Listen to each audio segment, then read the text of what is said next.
Pauta há muitos anos. Então chamamos a atenção da necessidade de maior debate e de diálogo. Hoje o diagnóstico que se tem é que o sistema de cotas da Defensoria ainda é ineficaz, ainda não dá conta do pleito e da necessidade que se tem de representatividade, de legitimidade, né? A gente acredita que quanto mais se aperfeiçoar esse sistema, que não é só um sistema de ingresso dos cotistas, mas é um sistema de acompanhamento, um sistema de preparação daqueles que desejam entrar por cotas. Então tem um papel da EDEP, tem um papel de formação, de instrução daqueles que querem entrar para que tenham mais condições, inclusive, de fazer esse pleito. A gente acredita que é muito importante que os órgãos decisórios e decisivos da instituição, o conselho, os núcleos, enfim, todos eles incorporem de fato essa pauta efetivamente. A gente sabe que a inércia institucional contribui muito para o racismo estrutural. Então é preciso romper essa inércia, é preciso que, por exemplo, o Conselho também se dê conta de como a representatividade é importante. E nesse sentido, as propostas da ouvidoria, a ouvidoria propôs formalmente algumas questões nesse debate, nessa resolução que foi votada sobre as cotas, o novo modelo de cotas, o novo arranjo, que foi discutido recentemente no mês passado.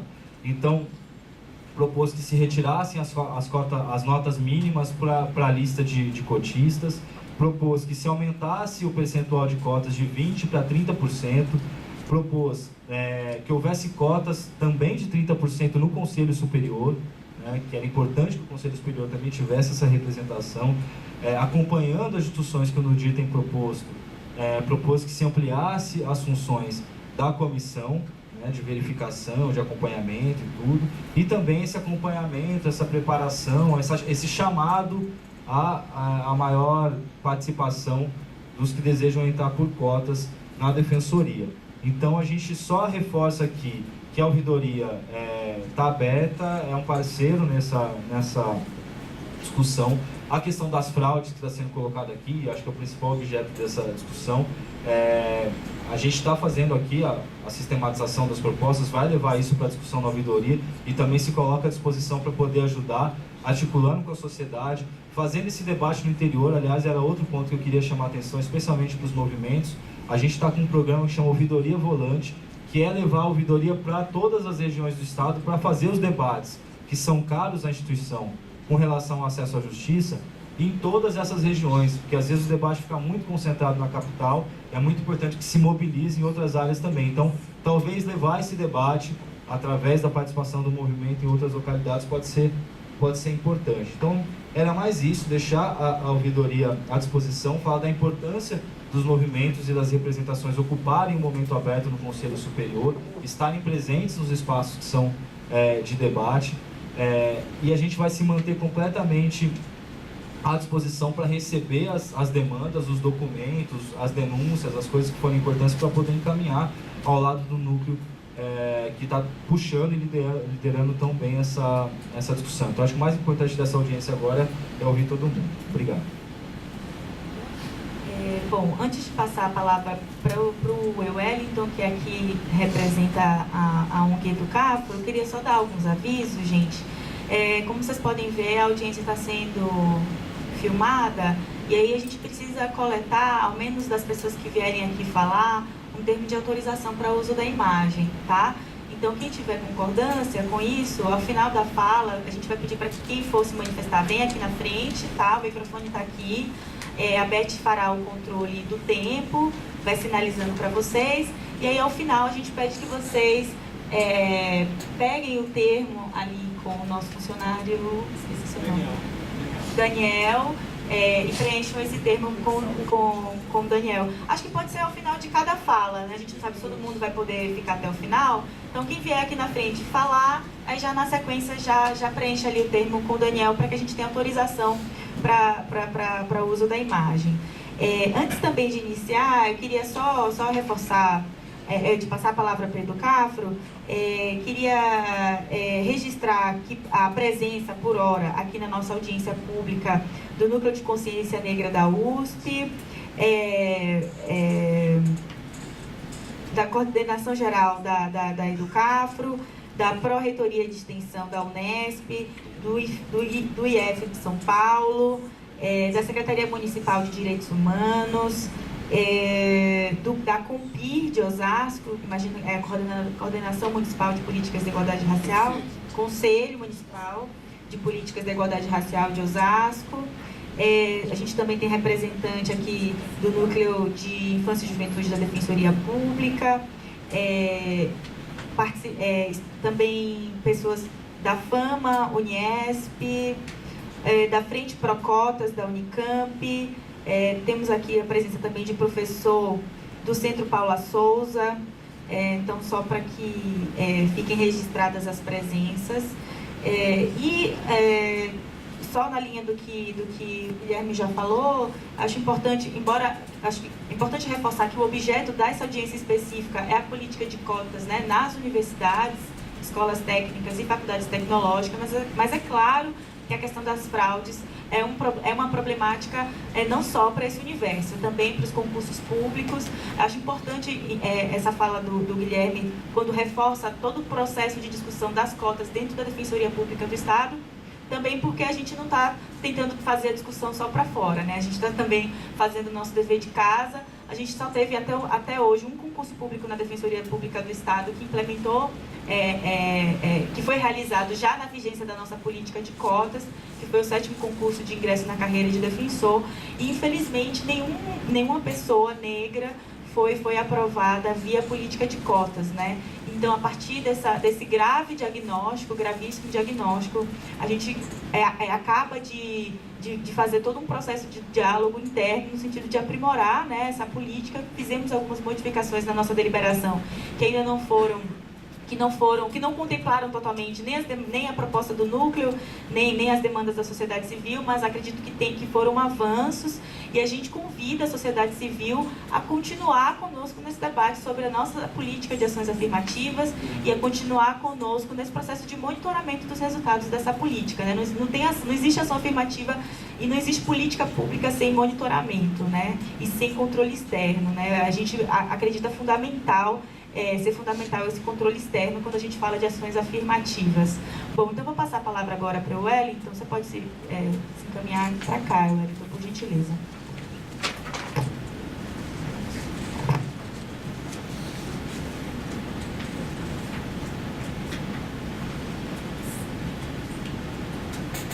Bom dia a todos.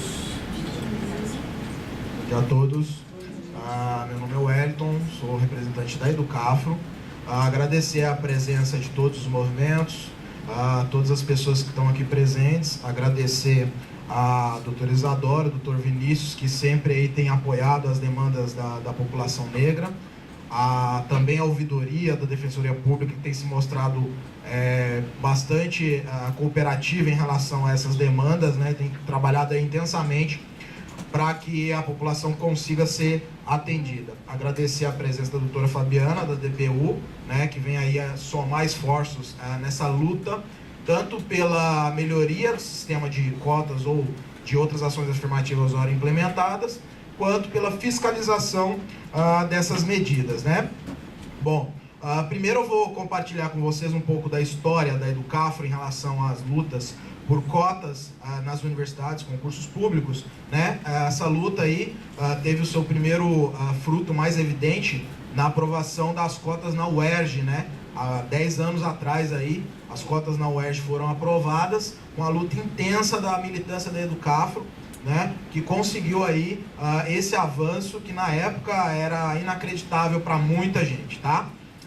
E partindo também desse avanço aí, nós conseguimos no mês passado, mês retrasado, que fosse sancionada pelo então governador do Rio, né, a renovação da lei de cotas no estado do Rio de Janeiro. Então todas as universidades do estado do Rio têm por mais 10 anos garantido cotas para alunos negros e alunos de rede pública, né, em proporção aí de 20% para alunos negros, né, do total de vagas, e 20% para alunos de rede pública, dentro do percentual de negros, incluindo também quilombolas. E o ponto que mais chama a atenção dessa lei estadual do Rio de Janeiro é que, além da vaga, o Estado é obrigado a conceder a cada estudante cotista, no mínimo, um auxílio mensal de meio salário mínimo.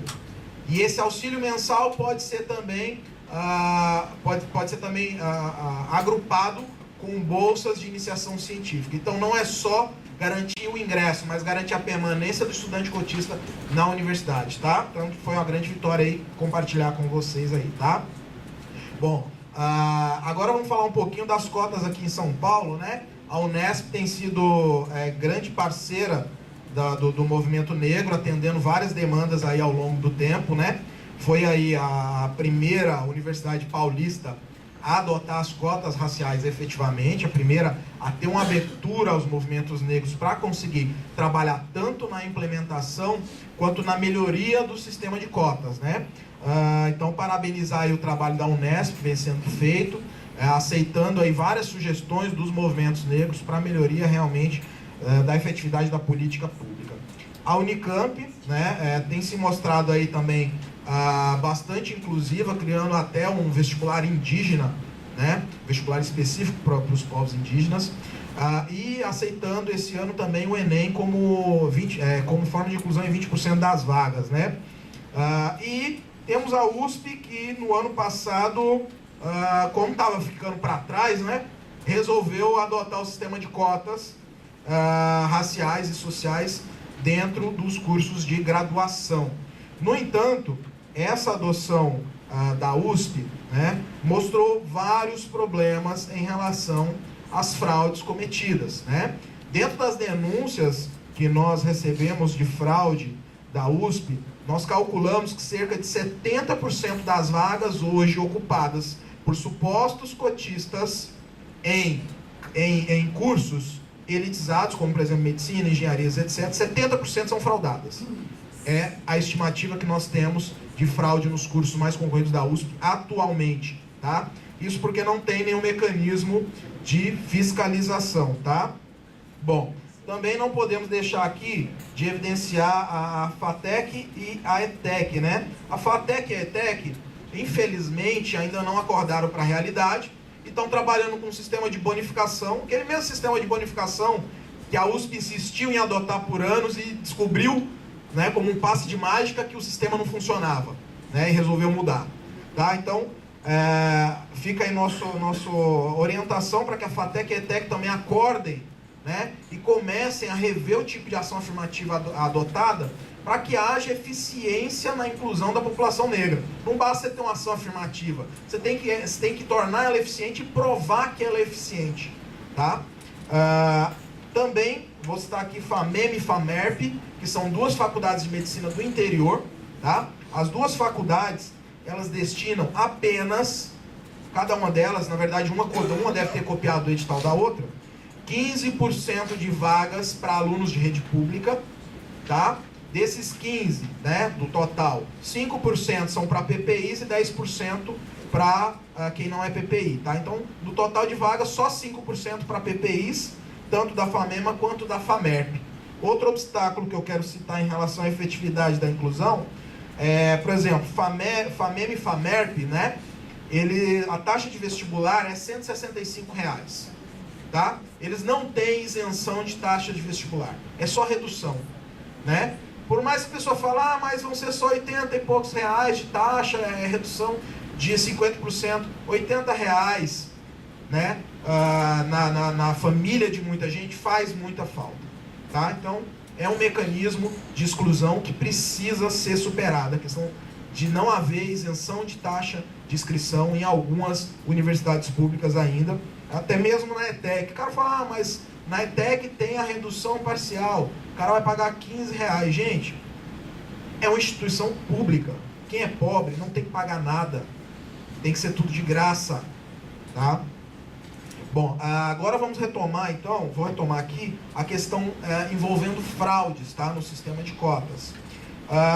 Quando a Educafro iniciou, né, um trabalho muito intenso de combate às fraudes nas universidades públicas, foi logo após a gente ter ido lá para Brasília, 2012, ter conseguido, através de muita pressão, aprovar a lei de cotas nas federais, né? A gente sabia que após aprovar essa lei, iria ouvir os problemas, mas a gente estava disposto a resolver também e ajudar a resolver os problemas, né? Ajudar o Estado a resolver os problemas, que é a responsabilidade deles. Nós só estamos aqui para orientar e cobrar, né?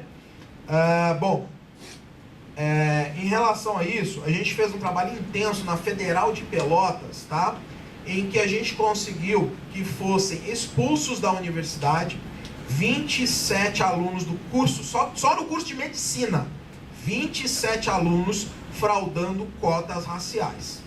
A partir dessa revelação da Universidade Federal de Pelotas, todas as universidades federais acordaram para o problema que seria a questão das fraudes. E todas começaram a adotar comissões de validação de autodeclaração, como forma de garantir que os reais destinatários da ação afirmativa realmente ocupassem as vagas, né? E não houvesse a fraude nessas vagas, tá? Bom, voltando à questão da USP, né? Nós temos trabalhado intensamente, a nossa preocupação realmente com o vestibular da FUVEST, por ser aí o maior vestibular aqui no caso de residentes na Grande São Paulo, né? Tem sido grande a preocupação por conta de já ter havido várias tentativas de diálogo com a reitoria da USP, né? Eles, por exemplo, nem vieram hoje aqui, né, para ouvir o que a gente tem a dizer, nem para se manifestar sobre a questão, mostrando que a postura deles não mudou muito, né? Eles ainda se acham acima do bem e do mal quando se trata de atender às demandas da população, que é quem paga o salário deles, tá? Bom, em relação à USP ainda, questão das fraudes, tá? Foram vários diálogos, várias tentativas de que eles adotassem algum mecanismo de validação de autodeclaração, né? Foram alguns ofícios protocolados solicitando resposta sobre uma eventual omissão no edital de seleção esse ano, que o edital de seleção esse ano da FUVEST, eu achei bem interessante. Ele diz o seguinte, que terão direito às vagas reservadas para negros pessoas que têm traços fenotípicos da população negra.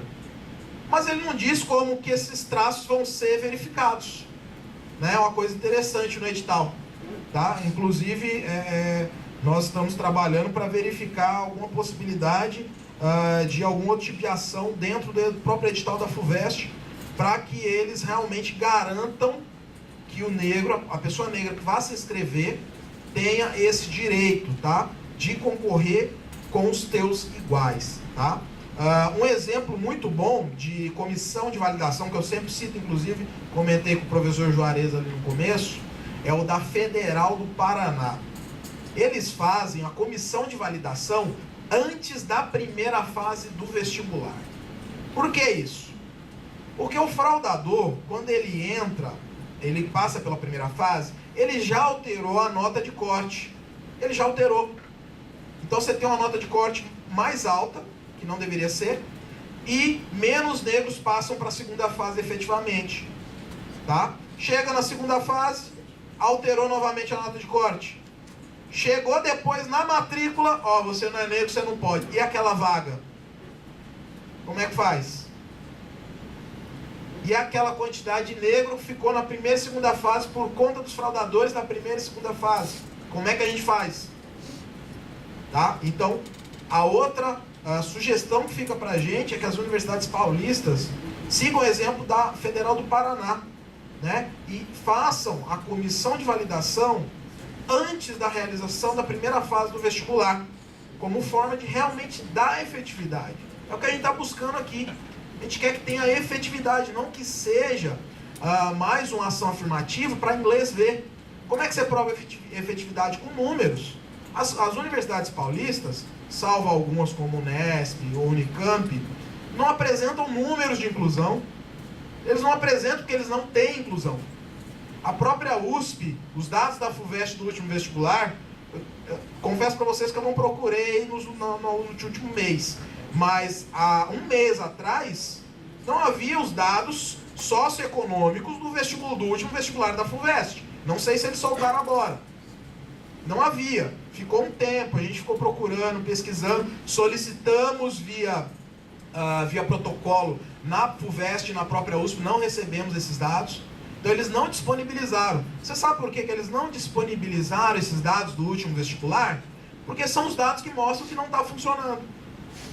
Vai mostrar que não está funcionando, mas se você chegar a olho nu, chegar lá na turma de medicina, ou na turma das engenharias, ou até mesmo no Lago de São Francisco, vai lá na sala de aula e vai olhar. Vê quantos negros tem na sala de aula. Vê se está funcionando. Não está.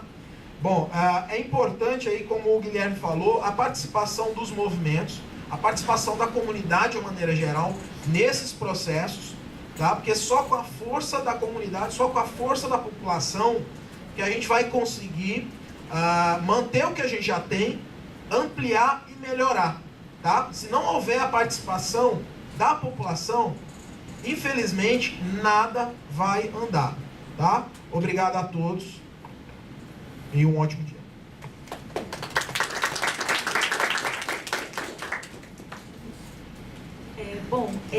A gente tem até o momento 6 inscrições, então eu vou sugerir que nós comecemos com as inscrições das pessoas, com as falas das pessoas que estão representando aqui a Unesp e a Unicamp, né, os professores Juarez e José Alves de Freitas Neto.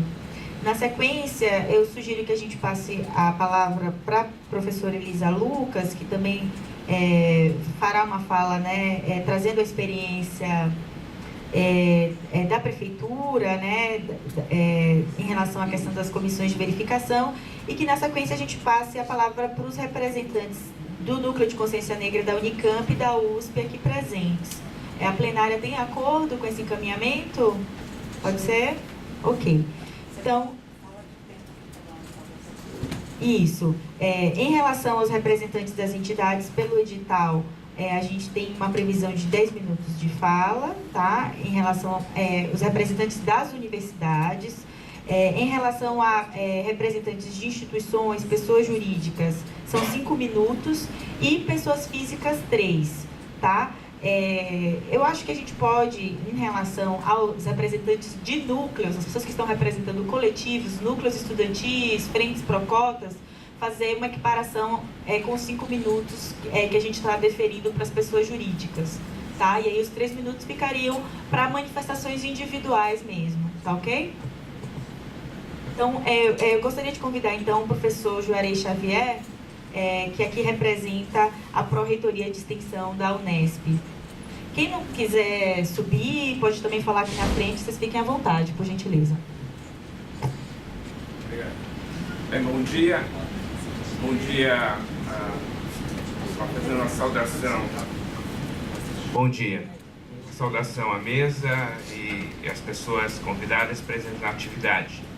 Eu me chamo Juarez, sou da Comissão Permanente de Verificação das Autodeclarações da Universidade Estadual Paulista. Eu presido essa comissão.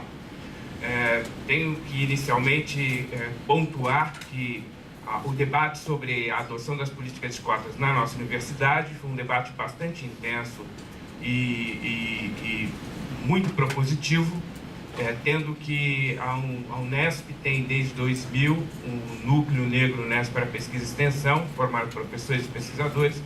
Teve um papel extremamente importante e relevante nessa discussão na nossa instituição. A Unesp é uma universidade atípica em relação às outras estaduais paulistas, faz parte do circuito das universidades estaduais paulistas.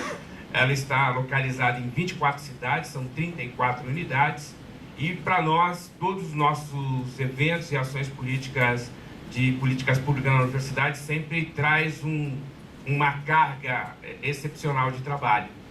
Na questão especificamente das cotas, nós adotamos em 2013 uma demanda interna intensa da instituição. Houve por parte do governo estadual uma provocação em apresentar uma proposta que nós debatemos na comunidade e consideramos que não era adequada para o universo que nós queríamos discutir. Houve um debate intenso por parte de professores, alunos e servidores com a comunidade, a partir de seus coletivos e das nossas instâncias, tanto os órgãos colegiados locais como os órgãos colegiados centrais, promoveu esse debate, fez esse debate. Reprovamos uma proposta de college que na época nós considerávamos inadequada para uma realidade como a nossa, e adotamos a política que foi aprovada em 2013, Então, a partir do vestibular de 2014, passamos a adotar uma política que tinha fases. A primeira fase foi de 50% para alunos de escolas públicas e 37% para alunos pretos, pardos e indígenas. Então, a primeira fase foi de 15% desse total, depois para 25% desse total, 35%, 45%, chegamos em 2018 a 50%. 50% de alunos de escola pública e alunos pretos, pardos e indígenas, 37%, seguindo a mesma lógica da política nacional. Começamos a observar, a partir tanto da provocação interna e externa, a prática de fraudes nas autodeclarações. Houve uma provocação feita pelo Educafro, houve provocações feitas internamente pelos coletivos de alunos negros e houve provocações de alunos e professores do NUP. Em função disso, a universidade, na gestão anterior, em 2016, formou uma comissão provisória de verificação das denúncias. Essa comissão foi instalada em novembro de 2016 e tornada permanente na atual gestão da universidade, a partir de 2017. Foi aí que nossa comissão tornou-se permanente e começou a fazer a verificação. De janeiro de 2016 a junho de 2017, de janeiro de 2017 a junho de 2017, nós fizemos as primeiras verificações. Os números todos realizados nas nossas 34 unidades mostraram consistência nas denúncias de fraude. Mostravam a ação extensiva de fraudes e a ação intensiva de fraudes. Nos cursos mais concorridos, como por exemplo, nosso curso de medicina, ele tem média de 300 alunos por vaga, até os cursos menos concorridos. Então, nós verificávamos práticas persistentes, consistentes, permanentes de práticas de fraudes nas autodeclarações. A partir dessa constatação, editamos um amplo relatório. Esse relatório foi aprovado no Conselho de Ensino, Pesquisa e Extensão da Universidade e apresentado ao Conselho Universitário, e passamos então a ter uma comissão permanente que eu presido. A comissão é formada por mim, por professores da área de pesquisa da questão étnica racial, professor Dagoberto, professor Edmundo e professor Paulo, os três vinculados à questão da antropologia, professora Valéria Barbosa, representando a Pró-Reitoria de Graduação, uma representação da nossa assessoria jurídica, uma representação das diretorias técnicas acadêmicas de Ilha Solteira, na pessoa do Getúlio, e essa comissão passou, então, a elaborar as suas instruções normativas. Para nós foi uma dificuldade grande, porque nós compreendemos o limite da questão legal, mas para nós é uma questão política que sobrepõe a questão técnica legal. Nós queríamos levantar o maior número possível de dados e informações para que a gente tivesse instruções normativas muito bem fundamentadas para a execução do nosso projeto. Começamos então a nos debruçar sobre ela, estudando todas as experiências das universidades públicas federais, as universidades que adotaram tais medidas. Fizemos um estudo concentrado das deliberações do Supremo Tribunal Federal em 2012, nos debruçamos sobre uma resolução, uma recomendação, na verdade, do Conselho Federal do Ministério Público de 2016, pegamos todas as reflexões feitas por pesquisadores, professores, alunos, coletivos e fizemos a nossa instrução normativa. A instrução normativa passou a ser executada a partir de janeiro deste ano e começamos a fazer as verificações. Algumas questões importantes. Primeiro, que o volume de denúncias que nós recebemos é muito grande. Nós criamos um fluxo para as denúncias que começam nas ouvidorias locais, nas 34 ouvidorias locais que nós temos. Essas ouvidorias, tanto denúncia como notificação. Denúncias são denúncias anônimas ou não, feitas por alunos ou qualquer membro da comunidade, dentro ou de fora da universidade. Notificações são feitas pelas diretorias técnicas acadêmicas. Quando os diretores técnicos acadêmicos verificam a inconsistência na declaração, eles notificam. Essas notificações vão para as ouvidorias locais, das ouvidorias locais vai para a ouvidoria geral, e a ouvidoria geral abre processos de verificação individuais. Esses processos vão para as unidades instituem as suas comissões, formadas por representante da congregação, representante dos alunos, representante docentes e representantes das comissões de permanência de cada uma das nossas unidades. faz-se a observação, essa comissão faz uma primeira observação, ela tem um período para que o aluno considerado não consistente sua autodeclaração encaminhe um recurso e a comissão recursal faz a avaliação desses processos. Foi uma experiência muito boa, na nossa opinião, entretanto limitada. Nós vimos que o volume de denúncias e notificações era muito grande.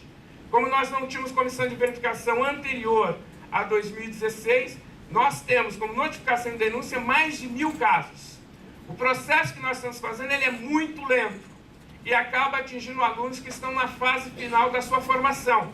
Alunos que estão no 4º, 5º anos. Nós temos casos como esses. Então, nós resolvemos fazer uma mudança no sistema de verificação. No mês passado, o Conselho de Ensino e Pesquisa da Universidade, ligado à Vice-Reitoria, aprovou uma nova resolução que centraliza. Nós vamos ter uma comissão central de verificação e uma comissão central recursal.